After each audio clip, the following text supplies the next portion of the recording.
बीमार होते हो, तकलीफ होती है, आप शिकायत करते हो, कोई ब्लड प्रेशर की कहता है, कोई शुगर की कहता है, कोई दर्द की कहता है, कोई अनेक प्रकार की बीमारियों के नाम लेते हो, कोई गठिया का, कोई गर्दन का, कोई स्पॉन्डिलाइज का, कोई पता नहीं कितने कितने रोगों की। लेकिन उनका होने का कारण क्या है?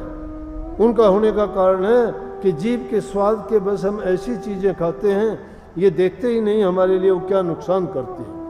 जितने भी पैकेट बंद, जितने भी डब्बे बंद, जितने भी बाज़ार की बड़ी चीज़ें हैं, उनमें कितनी क्या क्या केमिकल मिलाए जाते हैं। अगर तुम उनको तुम्हारी आंखों के सामने दिखा दिया जाए तो मैं कहता हूँ कभी टच भी नहीं करोगे।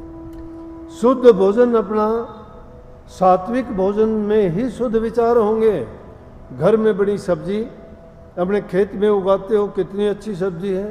अनाज तुम्हारे घरों में अपनी ज़मीन का होता है। शुद्ध अन्न जो खाओगे, शुद्ध मन होगा उससे। गाय भैंस घरों में रखती है, लस्सी दूध तुम्हारे घर का होता है। बाजार का थैलियों का दूध लेके आते हो, क्या पता कब का दूध है, कैसे कैसे प्रोसेस करके उसको प्रिजर्व किया गया है, उसमें क्या क्या चीज़ें मिलाई गई है।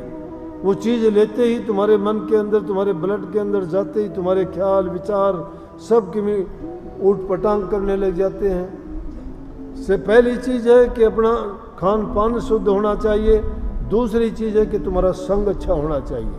अगर तुम्हारा संग किसी नालायक इंसान के साथ में है तो सब कुछ बिगाड़ के रख देगा। जितनी तुम अच्छा करना चाहोगे उतने ही तुम्हें, क्योंकि बुराई तो अच्छाई से बहुत ज़्यादा तेज चलती है और अपना असर भी बहुत ज़्यादा डालती है।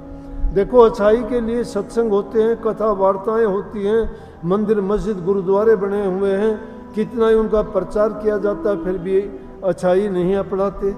लेकिन बुराई किसी को नहीं सिखाई जाती, ना उनका कोई मदरसा है, ना स्कूल है, ना कोई उनका कोई ट्यूशन हाउस है, लेकिन फिर भी वो बुराइयां जानते ही सीख जाते हो। निंदा करनी, चुगली करनी, लड़ाई झगड़े करने, नशे विषय, दूसरी जितने भी विकारी चीज़ हैं, बिना सिखाए सीखते हो, बिना पढ़ाए पढ़ जाते हो, और छुटाने से भी नहीं छोड़ते। कितनी कोशिश उनके लिए की जाती है कि छोड़ो। तो जब तक ये चीज़ें व्याप्त हैं, जब तक हम उन चीज़ों को अपनाते हैं, जब तक उनका सेवन करते हैं, तो हमारे विचार इतने शुद्ध नहीं होंगे। जब तक हमारे विचार शुद्ध नहीं होंगे, अब बात बात पे क्रोध क्यों आता है?